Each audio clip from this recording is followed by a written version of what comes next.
Deep in the lowland jungle of what is now northern Guatemala, there's a temple that rises almost 230 feet above the forest floor, a limestone pyramid so tall that for centuries after it was built, its own builders' descendants forgot it was there, buried under root systems and a canopy of ceiba trees.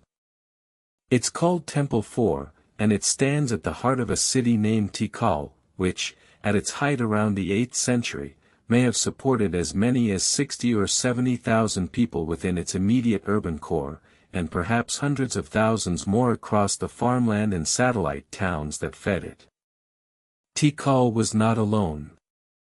Scattered across the same stretch of jungle, dozens of other cities, Calakmul, Copán, Palenque, Caracol, Yaxchilan, each with their own kings, their own armies, their own soaring temples, formed one of the most sophisticated urban civilizations the ancient world ever produced.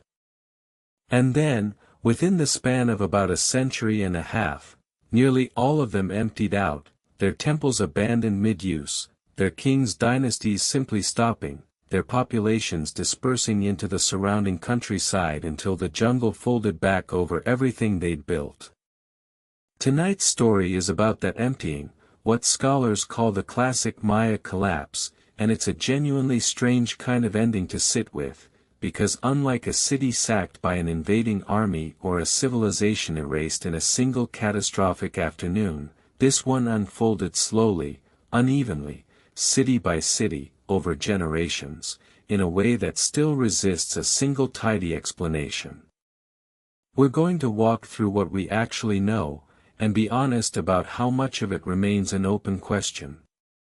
To understand what was lost, you have to understand what the classic Maya actually built, because it's easy, from a distance, to flatten this into a vague notion of jungle ruins, when what was really here was a network of rival kingdoms bound together by trade, marriage, warfare, and a shared culture that never once unified into a single empire. Each city was ruled by a Keuhulaja, a holy lord, whose divine authority was recorded, quite literally, in stone. Tall carved stelae stood in the plazas of every major city, monuments depicting the king in elaborate feathered regalia, flanked by hieroglyphic texts recording his birth, his accession to the throne, the wars he'd won, the captives he'd taken, sometimes down to the exact day, using a calendar system so precise it could track dates across tens of thousands of years without losing internal consistency. The Maya writing system itself, a hybrid of phonetic syllables and logographic word signs, was the only fully developed writing system to emerge anywhere in the pre-Columbian Americas, and it recorded not myth or religious abstraction alone, but real, dated, political history, the actual lives and rivalries of real kings. And those rivalries were constant.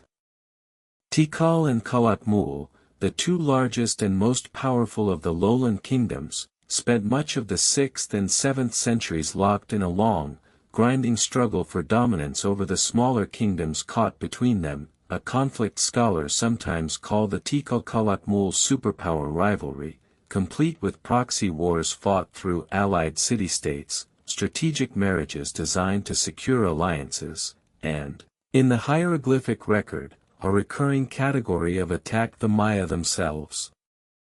Associated with the movements of Venus in the night sky, timed, it seems, for occasions when the planet's position was read as favorable for war. Calakmul, for a stretch of the 7th century, appears to have gotten the better of it, engineering a defeat so severe at Tikal that the city stopped erecting dated monuments for decades, a kind of silence in the stone record that historians now recognize as a sign of real political catastrophe, long before the wider collapse began. If tonight's slow unwinding through the jungle kingdoms of the classic Maya is the kind of quiet mystery that helps loosen your mind before sleep, this is a good moment to hit subscribe, because we've still got the strangest part of the story ahead of us, the part where all of it, gradually and almost inexplicably, comes apart. By the late 8th century, something had begun to shift across the southern lowlands, and it shows up first, oddly enough, as an absence. Cities that had erected new dated stelae every 5, 10, 20 years for centuries simply stopped. Monumental construction, the endless expansion of temples and palaces that had defined these cities for generations, slowed and then ceased entirely. Population estimates drawn from settlement surveys and skeletal remains suggest a staggering decline across the southern lowlands over the following century, in some regions upward of 80 or 90%, cities that had housed tens of thousands reduced to a scattering of families squatting among the ruins of palaces built by ancestors whose names they may no longer have known. Copán's final known ruler took the throne in 763 and the dynasty's carved historical record falls silent not long after. Tikal's own last dated monument was raised in 869. Piece by piece, kingdom by kingdom, the lights across the southern lowlands went out, though never all at once, and never in quite the same way twice. The theory that's gathered the most sustained scientific support in recent decades points to drought, and the evidence for it comes from an unusually direct source, the lakes themselves. Researchers drilling sediment cores from Lake Xixancanab and several other lakes across the Yucatan have found chemical and isotopic signatures, gypsum deposits, oxygen isotope ratios in preserved shells, that indicate a series of severe, sustained droughts striking the region between roughly 800 and 1000, considerably drier than anything the civilization had weathered in the centuries before. Cave formations, stalagmites that grow incrementally with each year's rainfall and can be dated with real precision, tell a similar story, recording a period of reduced precipitation that lines up closely with the timing of the worst population losses.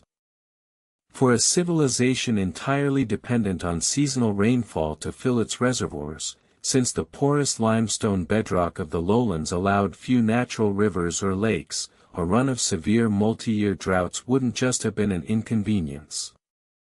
It would have been an existential threat to the water supply of cities built for populations far larger than the land could support in a dry year. But the drought theory, however well supported by the physical evidence, doesn't stand entirely on its own, because a growing body of research suggests the Maya themselves may have made the droughts worse, not through any negligence exactly, but simply through the ordinary demands of maintaining cities this large for this long. Centuries of forest clearing, to make room for fields, for construction timber, and for the enormous quantities of wood needed to fuel the limestone burning kilns that produced the plaster coating nearly every temple and palace, had stripped away much of the lowland's original tree cover by the late Classic period.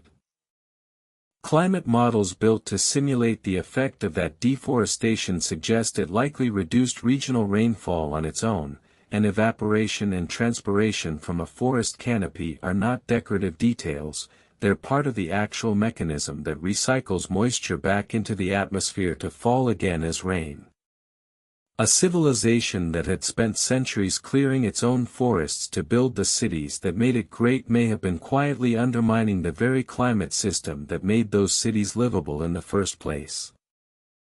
Drought and deforestation don't explain everything on their own, though, and most researchers working this period today describe the collapse as the product of several compounding pressures arriving at once rather than any single decisive cause.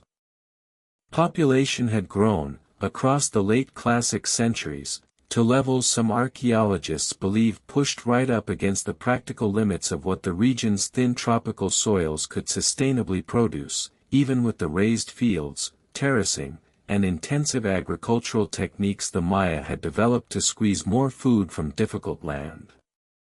Endemic warfare between rival city-states, the same warfare that had defined the Tikal and Calakmul rivalry for generations, appears to have intensified rather than easing in the final decades before the collapse, straining resources and destabilizing the very kings whose divine authority was supposed to guarantee prosperity and rainfall in the first place. And because the Maya world had never unified into a single empire with any centralized capacity to coordinate a response, when drought, resource strain, and warfare arrived together, each individual kingdom faced the crisis largely alone, with no larger political structure capable of redistributing food, mediating conflicts, or organizing any kind of coordinated recovery. It may not have been any one of these pressures that broke the southern lowlands. It may simply have been that all of them arrived in the same unforgiving stretch of decades, each one making the others worse. It's worth pausing here on something the story often skips past, which is that this collapse was never total, and never quite as final as the phrase makes it sound. While Tikal and Calakmul and the other great southern cities were emptying out, communities across the northern Yucatan, in cities like Chichen Itza and the elegant Puke-style centers of Uxmal and Caba, weren't just surviving, they were, for a time, thriving, their own architectural and political traditions continuing to flourish for another 2 or 3 centuries after the southern collapse had run its course.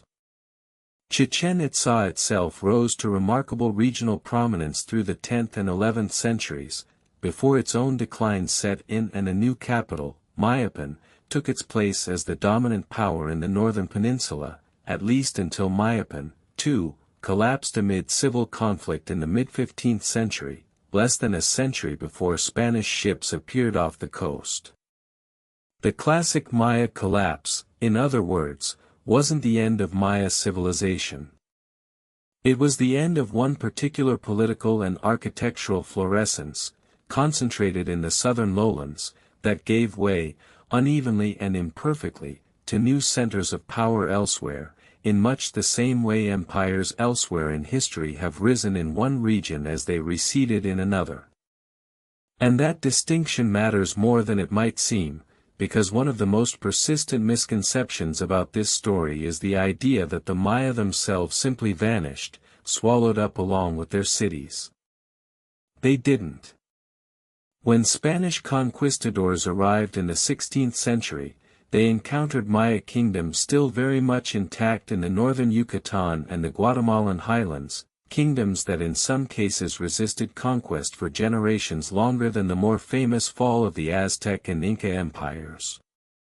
Today, more than 6 million people across Mexico, Guatemala, Belize, and Honduras identify as Maya, speaking more than 24 distinct Mayan languages that descend directly from the language recorded on those classic period stelae.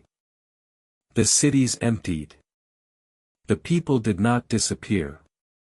It's a distinction the show has circled before, that the fall of a particular political and urban system is not the same thing as the disappearance of a people, and it's worth saying plainly here too. What did happen to those emptied cities is its own quieter tragedy, because for the better part of 1,000 years, the jungle simply reclaimed them. Roots split apart plaza flagstones. Soil built up over staircases. Entire pyramids, like Tikal's Temple 4, disappeared beneath the canopy so completely that when European explorers began pushing into the region in the 19th century, local guides had to lead them to ruins that had become, for all practical purposes, hills. It was the American writer John Lloyd Stephens and the English artist Frederick Catherwood, traveling together through Central America and the Yucatan between 1839 and 1841, who first brought detailed, illustrated accounts of Copán, Palenque, and Uxmal back to a wide international audience, Catherwood's meticulously accurate drawings finally replacing the vague, often fanciful speculation that had circulated in Europe for decades about who might have built these ruins, since more than a few. Earlier writers had refused to believe the ancestors of the Maya people living nearby could have built them at all. Reading the actual history recorded on those monuments, though, took considerably longer than finding the ruins themselves, and the story of that decipherment carries its own bitter irony. In 1562, a Spanish bishop named Diego de Landa, convinced the Mayas' bark paper books recorded pagan religious practices that threatened Catholic conversion efforts, ordered the mass burning of Maya manuscripts at the town of Mani, an act that destroyed what was very likely the vast majority of everything the Maya had ever written down. Only 4 Maya codices are known to survive anywhere in the world today. And yet it was de Landa himself, in the same era, who recorded what he believed to be a Maya alphabet, a rough correspondence between Spanish letters and Maya glyphs that sat largely misunderstood in Spanish archives for nearly 4 centuries, dismissed by generations of scholars who assumed the Maya script was purely symbolic rather than phonetic. It was a Russian linguist, Yuri Norizov, working in the 1950s largely from photographs and without ever visiting the region himself, who recognized that de Landa's flawed alphabet was actually a garbled but genuine key to the script's phonetic structure, a breakthrough that, combined with the American archaeologist Tatiana Proskuriakov's discovery in the 1960s that the stele recorded real historical events rather than pure religious calendar keeping, finally allowed modern scholars to read what these kings had actually written about themselves, sometimes down to their own descriptions of the wars now believed to have hastened their own kingdom's unraveling. So here we are, sitting with a jungle full of silent temples and the fragments of a story we've only been able to read properly for the last few decades of a 200-year search. We know the population of the southern lowlands fell catastrophically across the 9th and 10th centuries. We know severe, sustained drought struck at exactly that window, recorded independently in lake sediments and cave formations that don't care what any king stele claimed about the gods' favor. We know deforestation, endemic warfare, and a political landscape that never unified into anything capable of a coordinated response all likely made a bad situation considerably worse. And we know that this collapse, whatever combination of causes actually drove it, was never the end of the Maya people themselves, only of one glittering, embattled chapter of city-states that had, for 600 years, built some of the tallest and most sophisticated cities anywhere in the ancient world. What we don't know, and may never fully untangle, is the exact weighting between these causes, why some cities like Copán fell early while others held on for another century, why the drought struck as hard as it did in one valley and left a neighboring one comparatively unscathed, or whether, if any single one of these pressures, the drought, the warfare, the soil exhaustion, had arrived alone rather than altogether, the southern lowland kingdoms might have simply endured, the way their northern cousins in the Yucatan managed to endure for centuries longer. The jungle has since grown back over most of the physical evidence that might once have settled the question more precisely, and every rainy season, somewhere in that same forest, it's still quietly working to reclaim whatever's left standing.